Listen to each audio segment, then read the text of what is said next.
สวัสดีครับยินดีต้อนรับสู่ Bitcoin Talk ตอนพิเศษนะฮะวันนี้สตรีมไลฟ์ทาง Zap Stream เฉพาะเลยเพราะจริงๆแล้ววันนี้จะเป็น recording ที่เราจะอัดเอาไว้แล้วเดี๋ยวทำเป็นเอพิโซดที่หลังนะครับผมมีแขกรับเชิญมานะเพื่อไม่ให้เสียเวลาเดี๋ยวเราเข้าสู่เนื้อหาหลักของเรากันเลยวันนี้นะครับวันนี้เราจะคุยกับคุณ Dea Rezkitha นะฮะผู้จัดงาน Indonesian Bitcoin Conference ประจำปี 2023 ที่ผ่านมานะครับก็ขอเชิญ our guest up on the stage.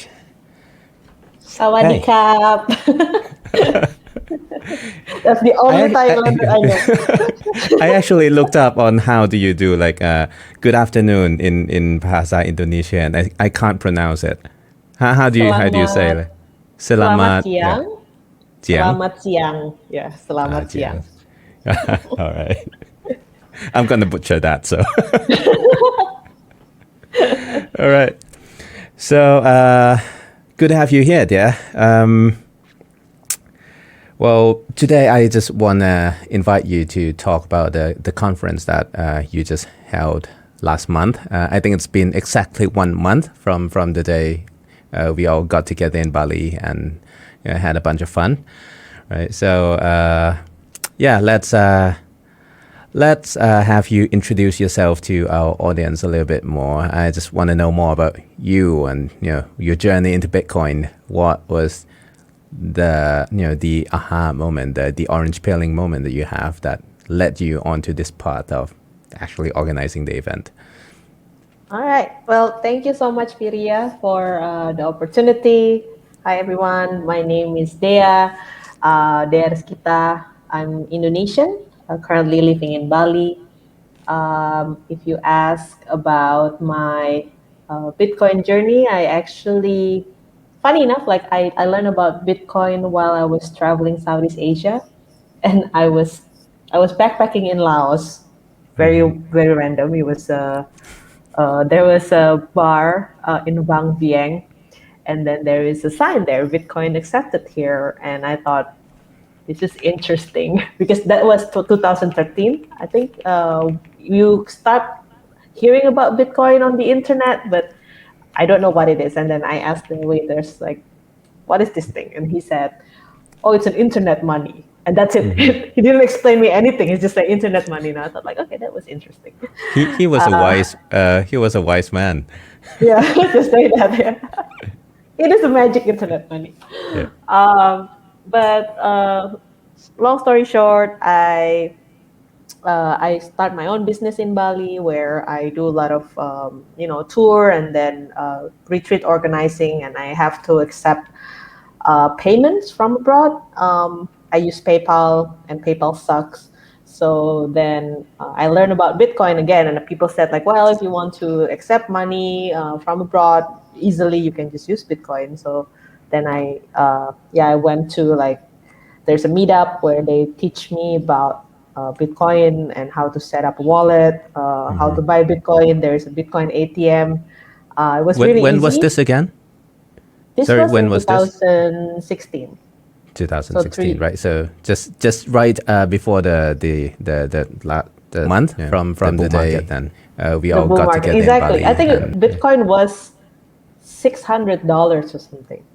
I thought it was already crazy. Like, wow, it's so expensive to think about it right now. Like, yeah. But anyway, I bought it. I bought Bitcoin, but I also tried to convince several of my clients to pay me in Bitcoin. Some said no.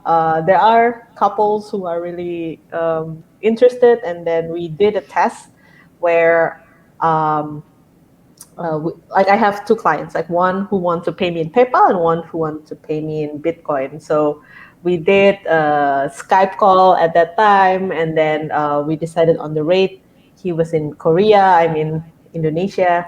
So then he sent me the Bitcoin payment. I received it, was really fast. And then there is a OTC place in Bali where I can go there and then sell my Bitcoin, receive cash, and then distribute it to my vendor because I use it for like this tour company, right?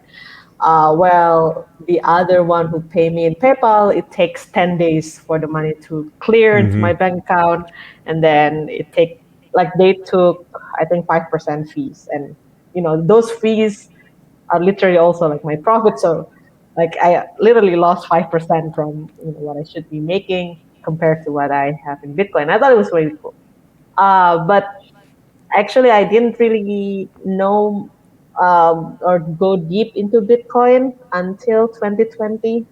Basically, I cannot do my business during the COVID time. Everything shut down, no tourism, nothing in Bali. So uh, there's a blessing in disguise.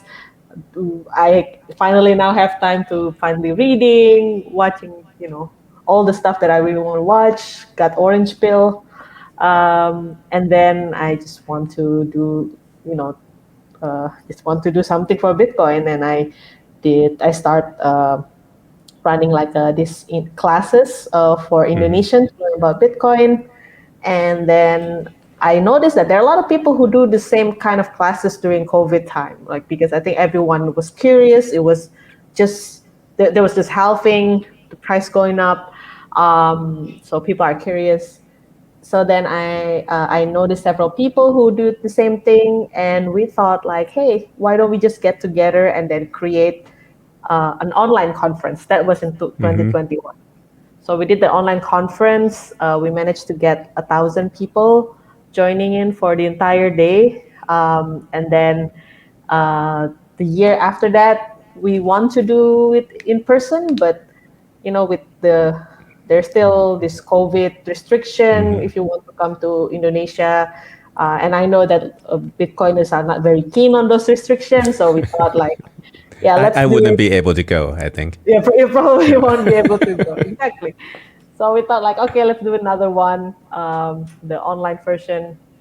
So we did two online one. So then this year, finally, the government dropped the COVID restriction, and we thought like, okay, this is a good time to finally done the conference. And I have to say, the Lightning Con in Da Nang really inspired me to see like, oh, yeah, we can just make something small. Like let's just get together and then talk about Bitcoin because it's fun. Like I think we really miss those personal connection.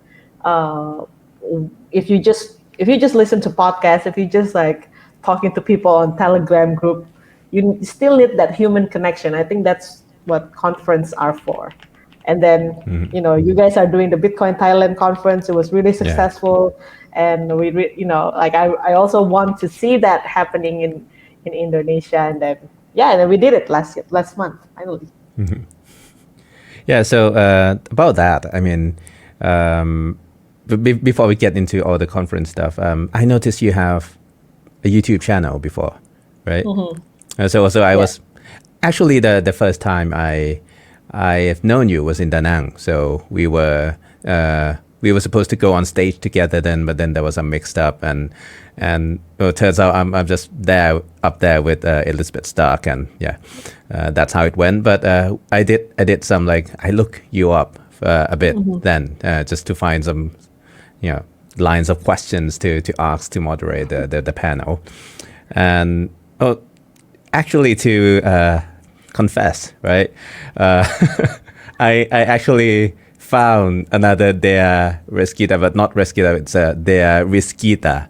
Oh yeah, the Miss Universe.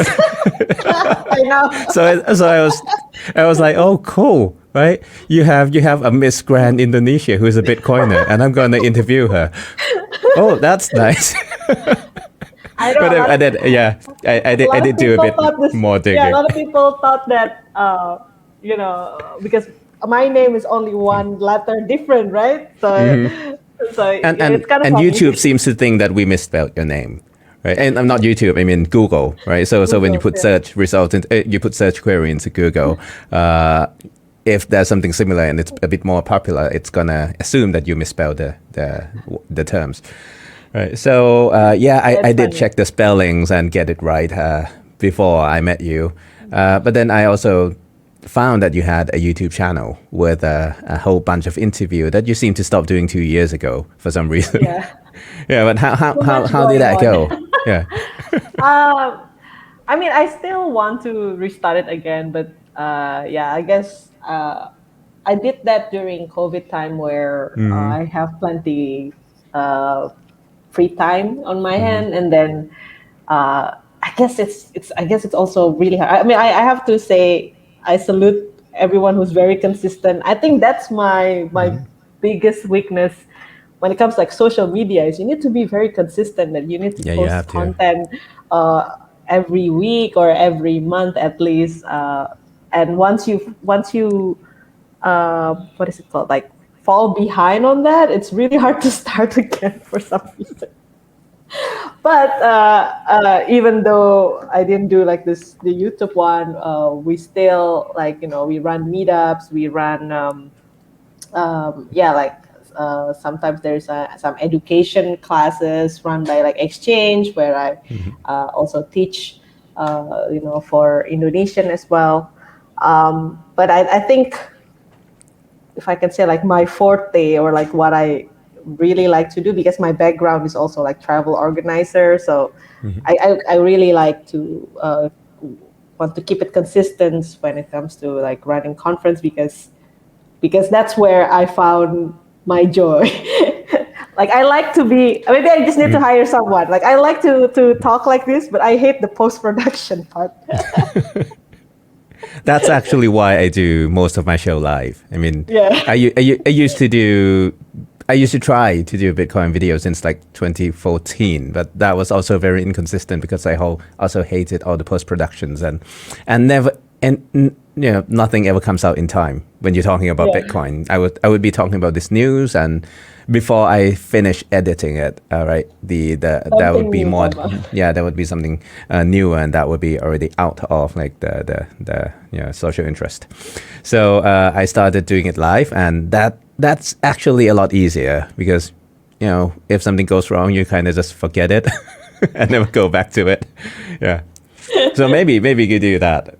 Maybe I Yeah, should but do but that. but I Yeah. do enjoy a lot of your interviews. I mean, you've met a lot of people. You've talked to a lot of people. I think that's one of your forte is that you can reach out to people and talk to them. I'm actually a very in like a in like an introvert. So yeah, I find that very difficult for me. Even just like interviewing people. I'm new at this. People seems to like putting me on stage as moderator, and I was like, I'm not really good at that.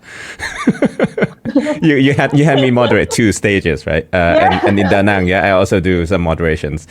Yeah, but I'm learning, and it's getting more fun by each time I do it. Okay, so I see you.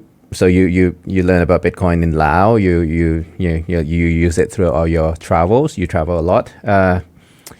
You also do your YouTube channel in English. So what was your thought on like the Indonesian side of the Bitcoin community? Mhm.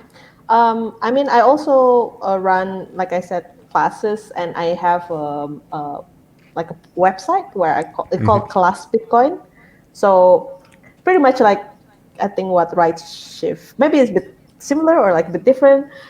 We just translated whatever resource out there in Bahasa Indonesia. So we have I don't know, I think like right now like 100, more than 100 content in Bahasa Indonesia, and we want to keep it ongoing. So those are the things that I currently do when it comes to for the Indonesian audience. But also, like I'm not the only one. Like there are a lot of people as well who are part of. We created like an association, just like a bunch of people who likes to talk about Bitcoin. There's someone who and maybe you met him at the conference. His name is Hansen. He has a Twitter account where he likes to take a snippet of uh, interview, podcast, or video, and then put like subtitles in Bahasa Indonesia. I think I think in Southeast Asia, I agree. Like the biggest challenge is actually language barrier, right? Because most of good content out there is in English, and not everyone, even for me, like sometimes I read something I need to read it again to really understand what it meant, because there's so many terminologies that you need to catch up. Maybe it's like an economic terminology, cryptographic terminology that it's not very familiar in our local language. So yeah, I mean, yeah, we still doing that. Like we keep adding new articles, like at least like every week in the website. It's called classbitcoin.com. Class Bitcoin, right? Yes, Yeah. class. So yeah, someone in the team, would you look that up? All right. So how's that been going? I mean, what's the reception? Is there like a thriving community of Bitcoiners in Indonesia? I have to say, in Indonesia, like I don't know, in Thailand, I think maybe a bit different from Thailand. Like in Indonesia, people are not Bitcoin maxi. If I would say, I would say like the Bitcoin maxi. Oh It's yeah, I like was also assuming that you are a Bitcoin maxi, right? yeah, I am a minority here. I mean, there's like a Yeah, minority we of shouldn't people who assume are, people. Yeah. don't assume don't assume their gender and don't assume their Bitcoin status. Yeah, so we since the conference we created like a Telegram group that has like at the moment we have almost 1,700 members, called the Indonesia Bitcoin Community Telegram group, and those are people who are attending our events or attending our conference in the past. But I would not say that they are all of them are Bitcoin maxi. Maybe from that 1,700, let's say 10% maybe, or even less that are super Bitcoin maxi, because uh, I say Indonesian people like to gamble with their crypto, and that's how they leverage themselves. They see what I see right now in our chat, in the Telegram group chat.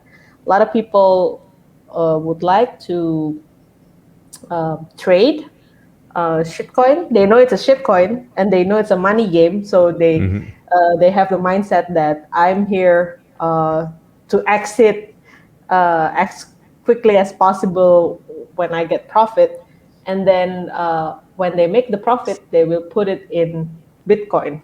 So that's their mindset, and I mean we have weak currency like in Indonesia, so it's very hard for people to just do CA, and if they can leverage themselves, I think they see that that's an advantage. Yeah. Yeah. So I'm actually just like skipping around my questions a bit. We're supposed to be talking about the conference, but this is really interesting.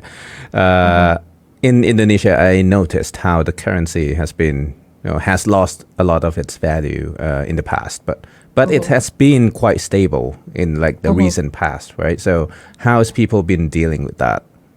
Do they see it as like normal to actually just write off the last three zeros, or is it I think ingrained that money can lose value? uh, I think in the yes, it looks like we are stable, but also prices has gone up. Like, but the government is doing it in a way where you raise 4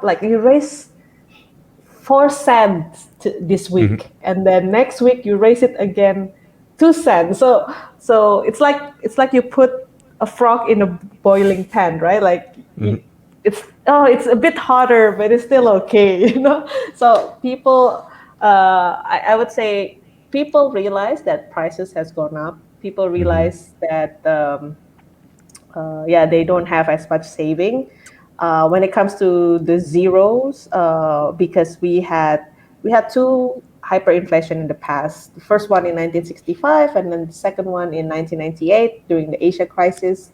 That contribute, that contribute the current exchange rate, and I think people already get used to it. People already get used to that. For them, 1,000 rupiah, it's normal. 1,000 rupiah, it's like It's like yeah, it's the same feeling as 1 rupiah, maybe 40, 50 years ago. So but yeah, like even though it's stable, the what I see also, the like the president during the COVID time, they didn't print a lot of money, but there's also the downside that they take a lot of loan as well. So, but they use it for, of course, the Belt Road Initiative, like building like a railroad in Indonesia. So those are Um, loans from China mostly. those loans mostly are from China. I think China is one of the biggest contributor after, again, the IMF. Yeah, so It's like putting contributor in like a big quotation mark, but yeah. exactly. So yeah, I mean, it's okay as of now. People have bigger spending for sure. There's more middle classes since the Asia crisis, because after the Asia crisis, Indonesia actually left. Sorry, like we have two dictators, right? Like the first one rules for 30 years, the second also ruled for 32 years, Wow. and then Asia crisis happened. We impeached the second president, Suharto. So since then until probably recently, there's a lot of turmoil in the economy, in the political situation in Indonesia. And I think during this current president, this is when we finally like be able to grow after fixing our mess before. Well, that's nice to hear. Actually, I mean, yeah, I was like, I remember at the party on the final night, and I was exchanging money from you, and it just feels surreal to see 400,000 units of money gone so quickly. Really fast. But then you realize, oh, it's just a few hundred bahts. I mean, and in Thai currency. So yeah, I was actually miscalculating, and I was supposed to be exchanging for a few million, but not a few 100,000. 100,000. But, yeah, that's why you were giving me the weird looks. I mean, yeah, probably.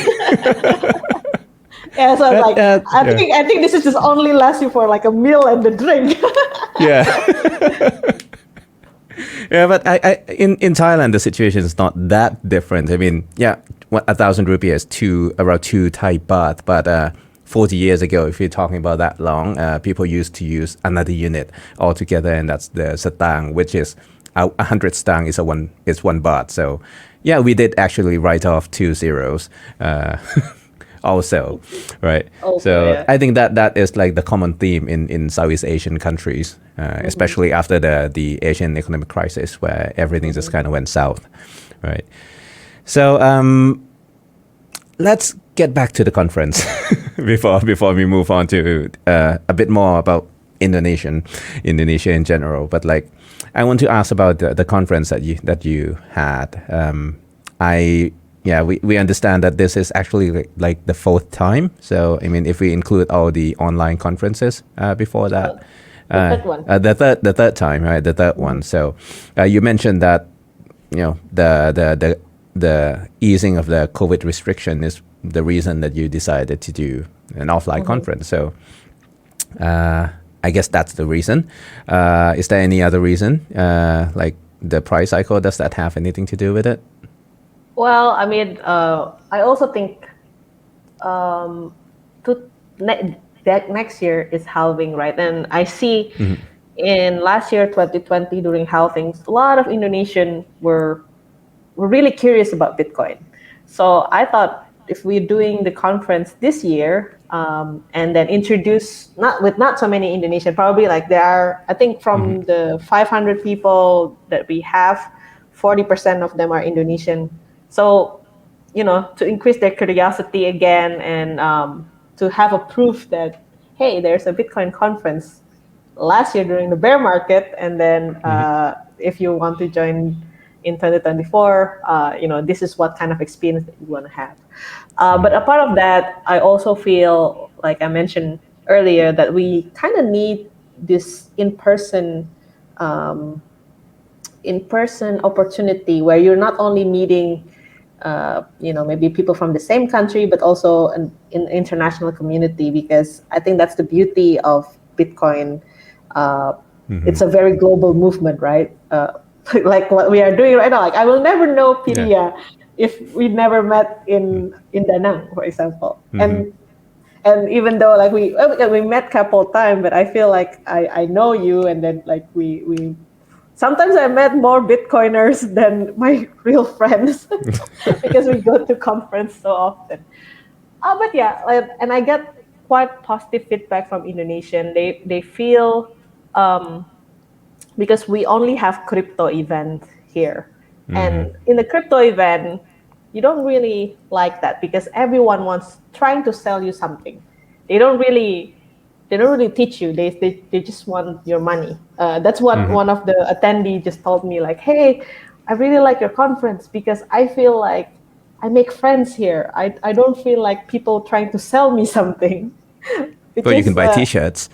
you can buy t-shirt, yes, And that's about or a it. hardware wallet, yeah, yeah. Yeah. But it's not like hey, buy this shitty token, right? So I think that's a good. I want to have that more environment happening right now in Indonesia. Yeah. So I see that you've been able to gather quite a roster of speakers. That would probably like be because you travel a lot, you meet a lot of people. So what was like the biggest challenge that you face? Um, I think the biggest challenge is to manage attendees' expectation, right? Because I guess the main attraction when we did this conference is Bali, because we're doing it in Bali. A lot of people like Bali or never been to Bali, and that's why they got curious, and then it become their reason to travel to the conference.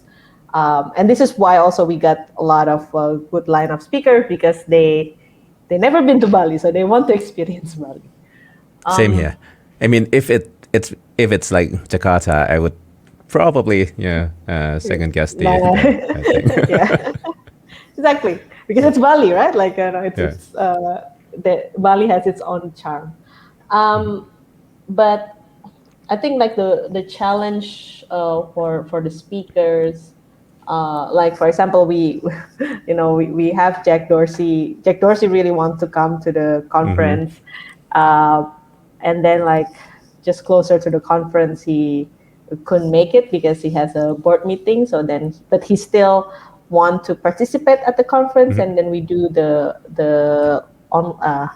live version, which is I'm very grateful. Like he doesn't need to do that, but like he wants to do it anyway. So that yeah, I guess that's like the hardest part, right? Like when everyone wants to see Jack Dorsey, and then Jack Dorsey couldn't come, and I then noticed we I have couldn't to. find you at all in the first 2 days, and Caroline was like, Dia is probably totally stressed out right now because Jack Dorsey didn't come. Yeah, I mean, a lot of people, a lot of sponsors also like want him to want to meet him. I understand that, but we cannot, as an organizer, there's nothing much we can do, right? Like of course, like he has his own priorities, and a board meeting is more important than attending the conference. But the um, session was amazing, though. I mean, yeah. yeah, the session was really good. I feel like I get to know more about Jack Dorsey than I couldn't do that. Um, yeah, another thing challenge when it comes to speakers is probably uh, agenda, like trying to figure out what topic that audience wants to hear, because we have mixed audience, right? We have Indonesian attendees, and then also international, which mostly like the Indonesian, we have a very specific things that people want to hear, and then the international have their own specific topic that they want to hear, and then just trying to merge those two. I think that's quite challenging. Yeah. Also like finding sponsors and organizing the event, right? So Yeah. you had you put on this show at the beginning, and that actually blew a lot of people's mind. Yeah. What was the thought behind that? Well, I think we talk a lot about Bitcoin. If I could say like the Bitcoin propaganda, right? Like all these ideas about decentralization, self custody, ownership, and also fighting the current system. Because the current system is quite abusive. So I think we need to transcend from the meme from the meme culture. We need to really provide an art. And I thought like everyone wants to like we see like all this big event, Olympic, or I don't know, where I can say like the Olympic always have like this performance opening art. And I thought, well, it would be very cool if we can have an opening art that is dedicated with the Bitcoin messages. And the best thing we can come up with this uh, every New Year's in Bali, before 1 day before the New Year's, everyone will create this effigy or like a big statue that represent. Usually, it's represent a bad spirit or like evil, and then they use that to purify themselves.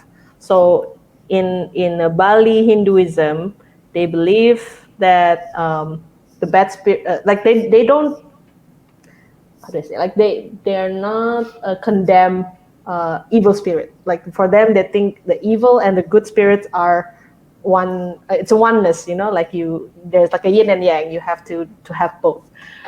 So they will parade it. They will do like a fight. They will have some stories. So I thought like, okay, this is a good setting to talk about the current fight between the current traditional finance versus Bitcoin. And yeah, we talked to like an artist, a Balinese artist. We we had I think we had 2 meetings with him.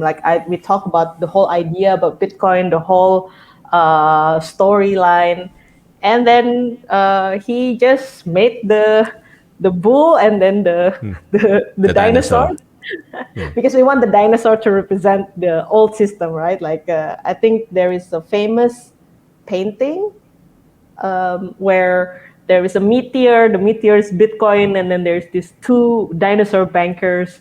Just thought like, okay, things are going to be fine, but yeah, they're going to go extinct.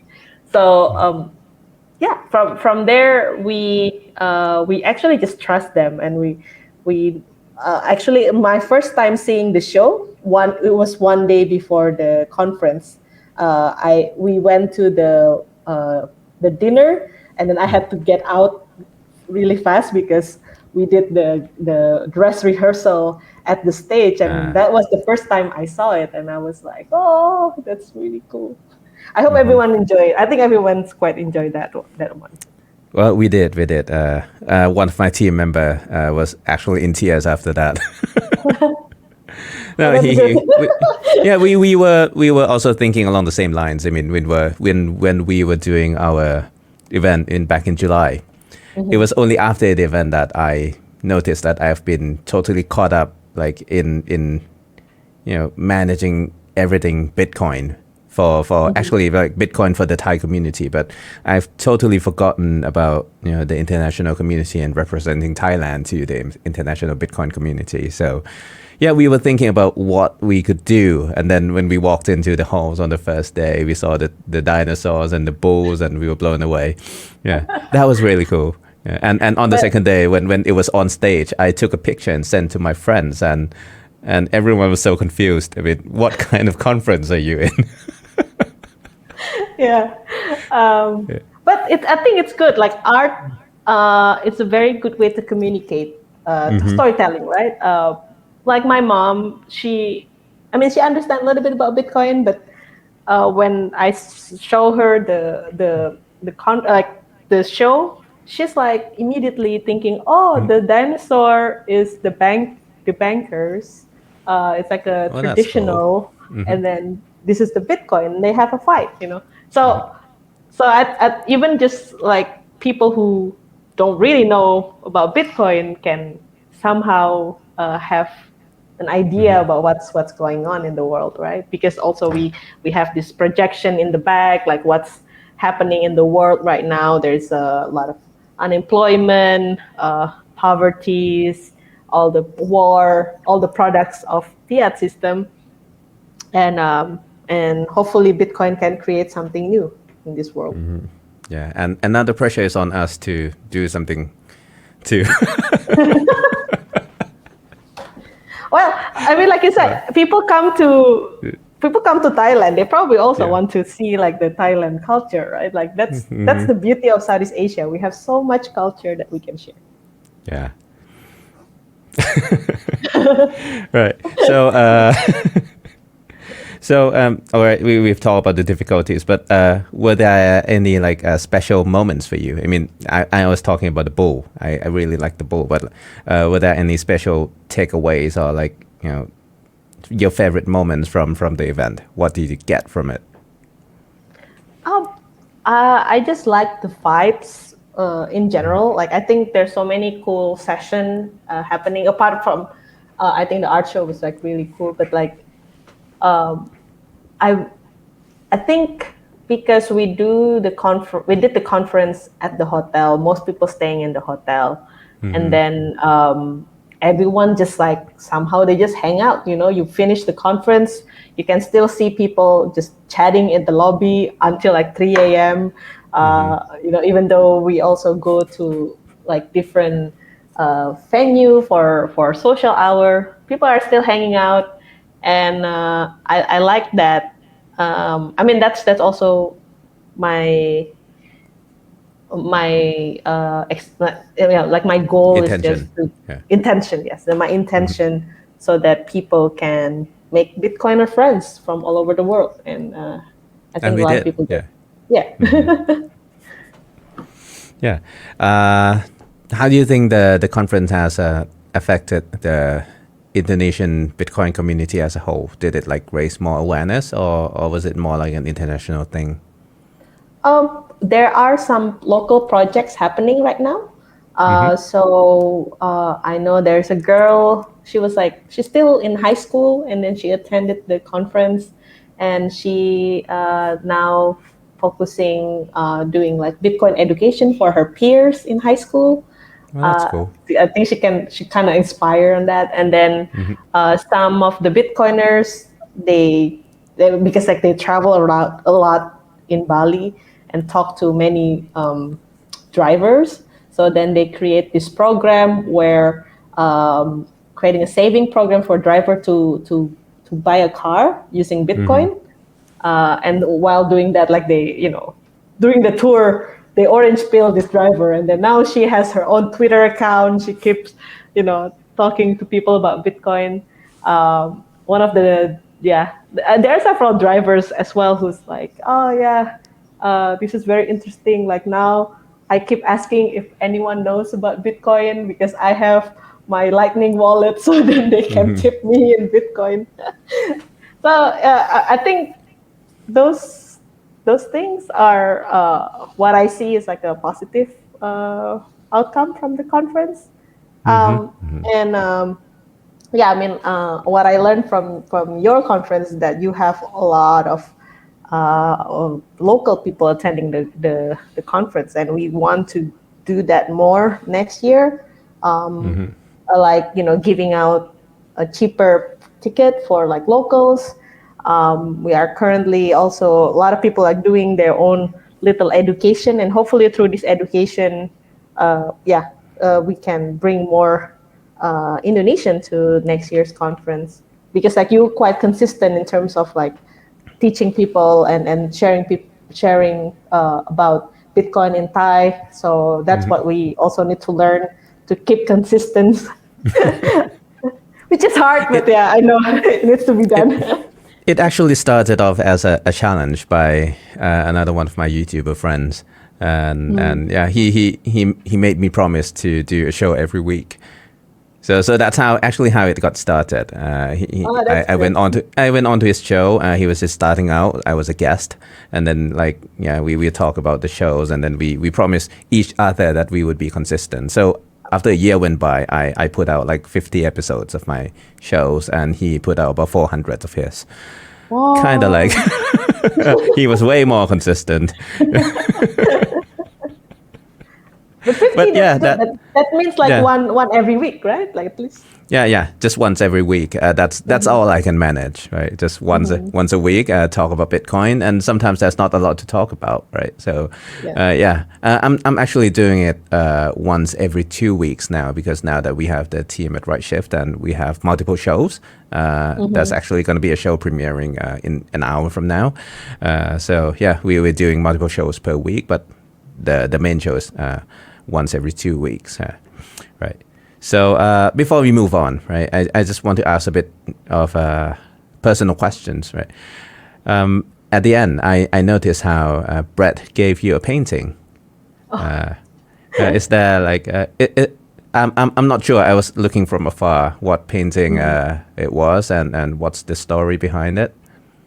Yeah. Well, so the painting was a painting of Lakshmi, and Yeah. Lakshmi is a goddess of wealth. And why he gave me that painting is because Lakshmi is very significant in my Bitcoin journey. Because, like I said, in 2020, I did a lot of reading. I did a lot of, just, doing a lot of Bitcoin readings, listening to a lot of podcasts, and also a part of like Bitcoin reading, also like learning about different mysticism and all this thing. And I found this deity Lakshmi. She in the Hinduism, she is considered like the goddess of wealth, and she always carried like a pot of gold, and also like there's a lot of symbolism in her painting. Rice and fertility. Yeah, like her hands is considered like the dharma, and like you need to do the work if you want to achieve wealth. You need to do the work. And I thought like, okay, there's so many similarities of what the teaching from Lakshmi is actually translated to Bitcoin. And then one day, like I decided to just tweet about this because it was so random. I was like tweeting about this, and the tweet got so basically Max Kaiser found my tweet about Lakshmi and then invited me to be part of his show. So that's like how I feel the Lakshmi opening up my door of opportunity in Bitcoin, because I mean Max Kaiser is someone that I will never figure he will, that I can reach, right? Because he is so famous in the Bitcoin space. And it was so random. But yeah, like I got invited to one of his show and we talked about Lakshmi. So that's why at the end of the conference, Brett just gave me the painting of Lakshmi, because it's, I could say, because I feel since 2021, we had this intention to bring Indonesian together to talk about Bitcoin, but online conference, it's not the same as the physical conference. And I feel like it's like a 2 years in progress until this time we finally can make it. And yeah, I think without Lakshmi, this will not happen. That's really nice. I mean, yeah, I actually grew up. Strangely enough, I'm a Buddhist, but I grew up reading Mahabharata a lot. Yeah, that just it just happens to have like all the books in Thai translation in my room for some reason. So yeah, when I got locked up in my room when I'm supposed to study for exams, I would usually read those and go through those. So yeah, I'm quite familiar with all the mythologies.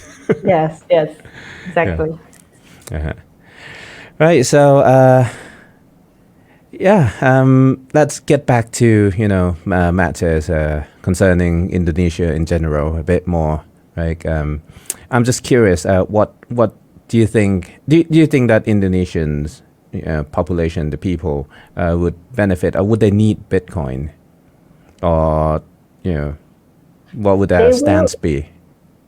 I think they will need Bitcoin like how they need gold to fight against inflation. I have to say, the current system, like the current mobile banking system, digital payment, we actually have a quite good digital payments here, and I think also in Thailand also you guys also Yeah. quite good with the e-money and all, but I think Indonesian people will be very benefit to have Bitcoin as a savings. It's other than, because right now if you want to save gold, the only thing that you can do is to sell them. Like you cannot really do much from that, and you are quite restricted, right? Like you cannot travel with gold.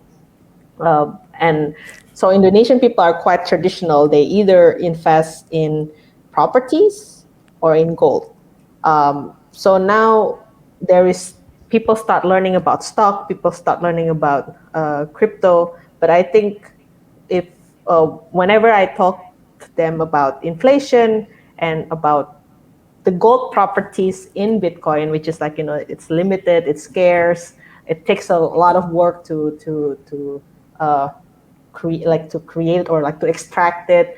A lot of people can click with that because they familiar with gold, and yeah, and then just like to focus on the saving part, because we don't want to go through like the speculative assets, kind like yeah, like stocks or other things. Like it's just make it simple for them. Like if you Indonesian literacy is Indonesian financial literacy is very low, if I can say, because most people, yeah, they they tend to actually taking a lot of loan and then use it for gambling purposes.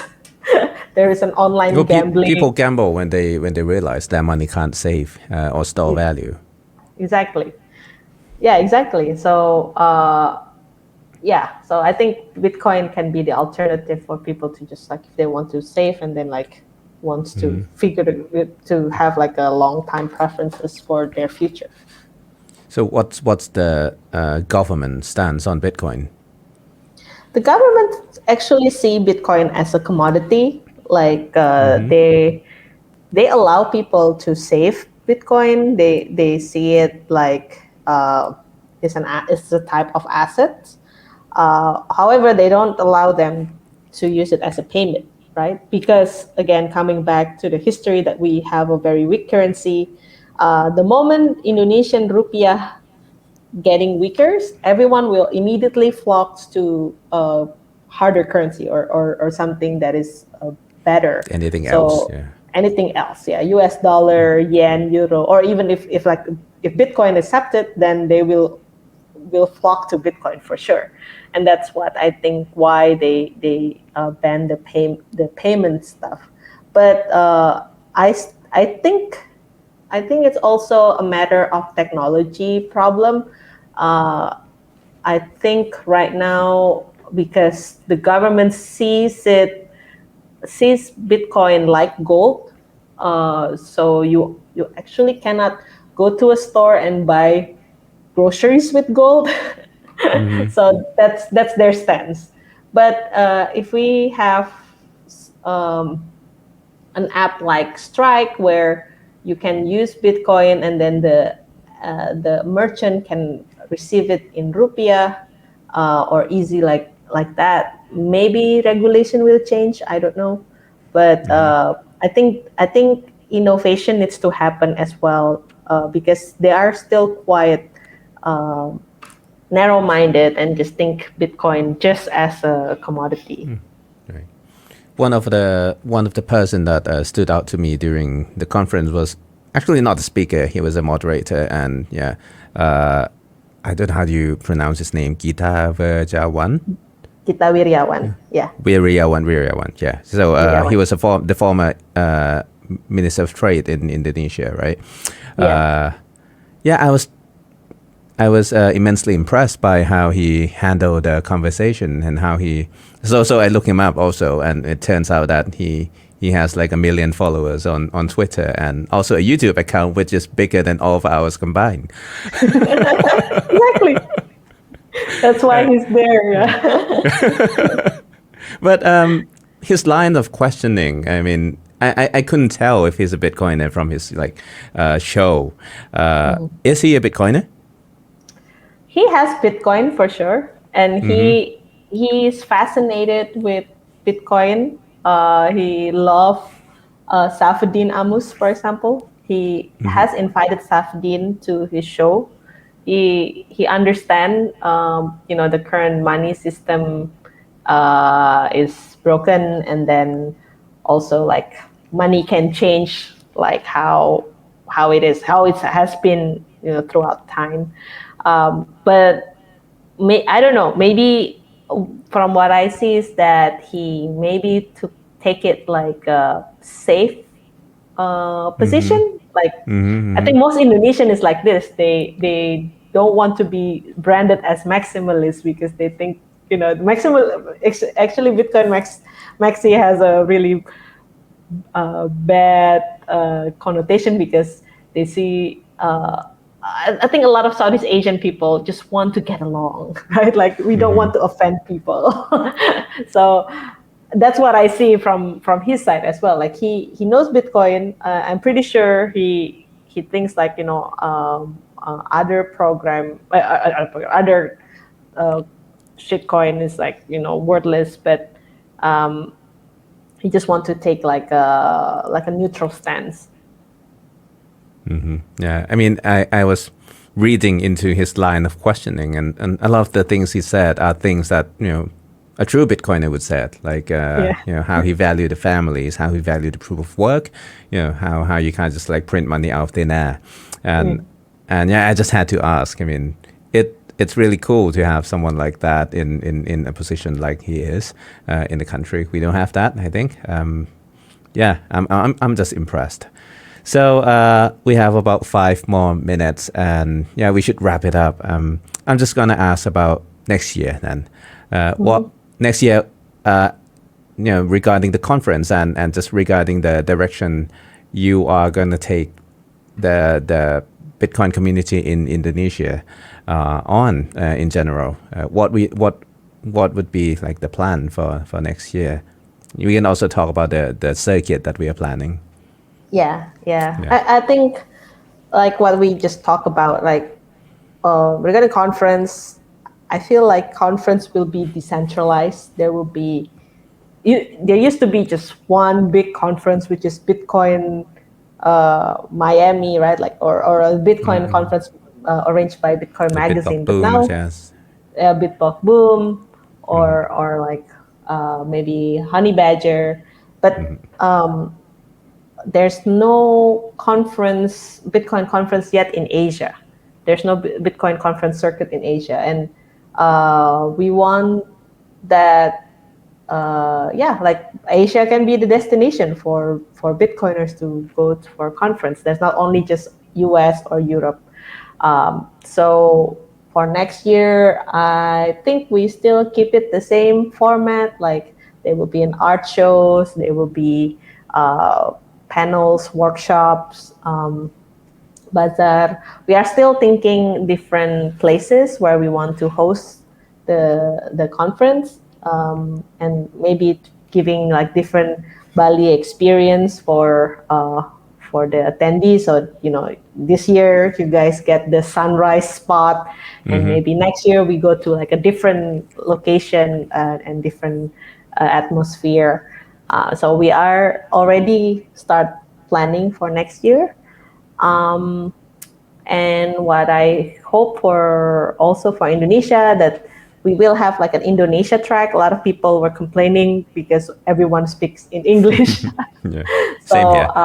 yeah. So I mean, we were thinking about doing the same thing like you guys do with the translation app, but I mean, it was quite hard to find because we are not in the where you guys did. It was the a hall where it's dedicated for a conference, right? And this is just a hotel, so it's like a totally different infrastructure. So we didn't do that. But yeah, like I think next year we're gonna have like Indonesia track. So we have like tracks just talking in Bahasa Indonesia for Indonesian people. Um, yeah, and what else? I guess we still continue doing the education part.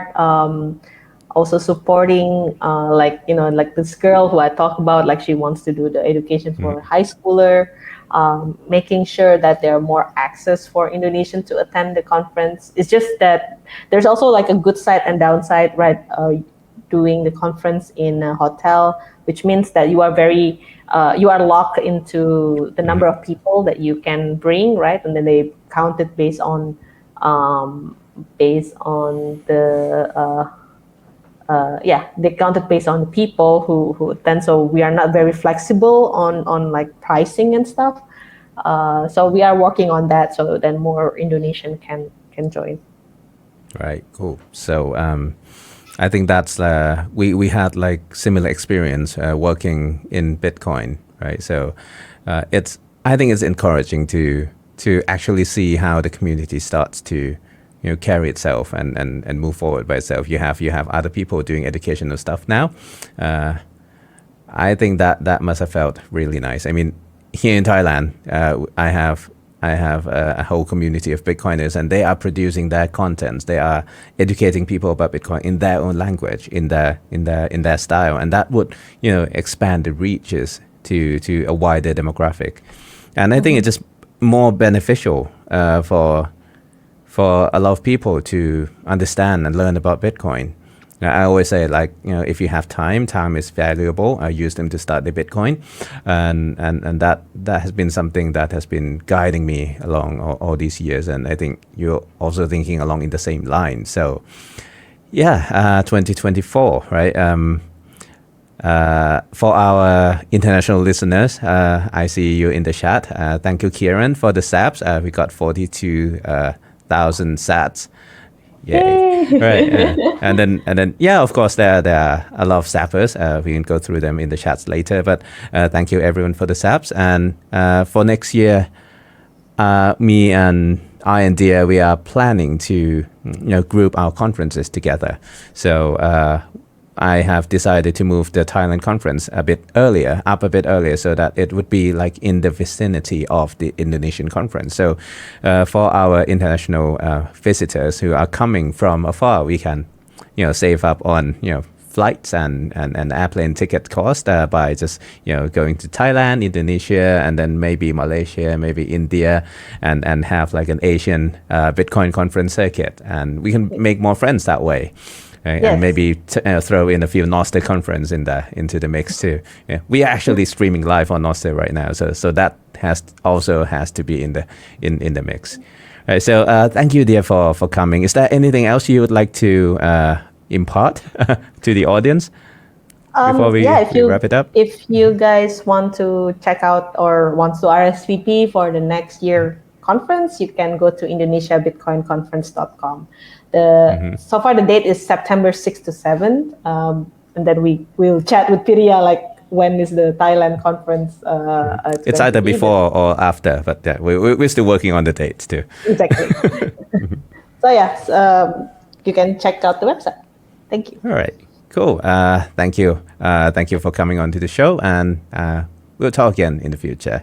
Goodbye. Okay, thank you, Piria. Bye bye. See you. Alright ก็เรียบร้อยนะฮะสำหรับบทสัมภาษณ์คุณเดียเรสกิต้านะฮะก็เป็นorganizer ที่จัดงาน Indonesian Bitcoin Conference วิดีโอนี้เราอัดไว้นะฮะถ้าไม่มีอะไรผิดพลาดเดี๋ยวเราก็ publish ให้ทาง channel YouTube เหมือนเดิมนะครับแต่ว่าวันนี้เนี่ยมาไลฟ์ให้ exclusive ทางZap Stream นะซึ่งจริงๆตอนนี้เนี่ยเราก็มีแชทนะเข้ามาเยอะแยะเลยเต็มไปหมดนะฮะแต่ว่าไม่ได้มีคำถามอะไรส่วนใหญ่ก็เข้ามาพูดคุยกันอยู่ในแชทนะขอบคุณทุกคนที่แซปเข้ามาด้วยนะครับขอบคุณอนอน21แซปนะฮะคุณฟลุกนะ121แซป อันนี้ขึ้นเป็น npub อะไม่เห็นชื่อนะ21 sat โนโตชินะอุตสาห์โฮสต์เซิร์ฟเวอร์แล้วยังจะจ่ายให้ตัวเองนะ 1,000 ซาโตชินะฮะอานอนคุณจิลซ่า121 ซาโตชิคุณโจ๊กเกอร์21 ซาโตชิคุณวาฮาร่า21 ซาโตชิคุณตุ๊กเจษดาติ๊กนะฮะอ่านชื่อถูกด้วย 1,000 แซตนะครับเคียรัน42,000 แซตคุณวาส 1,000 แซตนะอนอนิมัสอีก42 แซตคุณกวิน 2,100 ซาโตชินะฮะคุณกวินไปกับเราด้วยที่งาน Indonesian Bitcoin Conference แล้วคุณไมโครโดสอีก21 แซตนะครับสุดท้ายพี่เจนนะพี่เจน 1,000 แซตนะครับจบแล้ววันนี้นะครับก็ลากันไปเท่านี้นะสวัสดีครับบ๊ายบาย